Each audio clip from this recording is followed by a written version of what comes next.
विठुरायाच्या मंदिर गाभाराच्या कामासाठी चरणस्पर्श दर्शन विठुरायाचं चरणस्पर्श दर्शन 15 तारखेपासून पुढच्या 1.5 महिन्यासाठी बंद करण्यात आलं। त्यामुळे या कालावधीत केवळ मुखदर्शन सुरू असेल। विठ्ठलासाठी अनब्रेकेबल काचपेटी आणण्यात आली आहे आणि आजपासून देवाचं मुखदर्शन याच काचपेटीतनं घ्यावं लागणार आहे।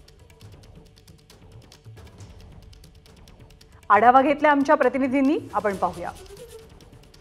विठ्ठल मंदिराला 700 वर्षावर पूर्वीचं जे रूप द्यायचा 73 कोटीचा आराखडा होता त्याचं काम आता गाभाऱ्यापर्यंत पोहोचलेलं आहे। आपण पाहू शकतो इथं मंदिरातली जी जुनी फरशी वर जी लावण्यात आलेली होती ती अलीकडची फरशी काढून जे मूळ मंदिर होतं, जे 700 वर्षापूर्वीचं जी दगडी फ्लोरिंग होतं ते दगडी फ्लोरिंग आता पुन्हा एकदा वर येणार आहे। हे जे प्रमुख दरवाजा होता विठ्ठलाचा, चांदीचा दरवाजा म्हणला जायचा, त्याच्यावरची संपूर्ण चांदी काढण्यात आलेली आहे। त्याच पद्धतीनं समोर जे दिसतंय ते विठ्ठलाच्या चौखांबी म्हणली जाती, तिथलेही सर्व चांदी काढण्यात आलेली आहे आणि आजपासून मंदिरातल्या खालच्या फरशा आणि मागं लावलेलं ग्रेनाइट आणि मार्बल काढायच्या कामाला सुरुवात होणार आहे।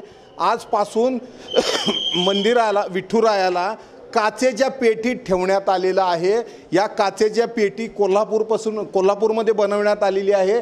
जागच्या जागी इथं माप घेण्यात आलं होतं आणि तिथं जाऊन ही पेटी बनवण्यात आलेली आहे, जेणेकरून ज्या वेळेला विठ्ठलाच्या मागच्या कडेच्या ग्रानाइट काढायची वेळ येणार आहे, आजपासून जे काढलं जाणार आहे त्यावेळेला मूर्तीला कोणती इजा पोचू नये यासाठी ही अनब्रेकेबल काचेची पेटी आहे। त्यामुळे आता सध्या तरी आपण विठुरायाचं हे काच पेटीतलं दर्शन घेऊ शकतोय। विठ्ठल मंदिरातून कॅमेरामन सचिन जाडेसह सुनील दिवाण, एबीपी माझा। एबीपी माझा, उघडा डोळे बघा नीट।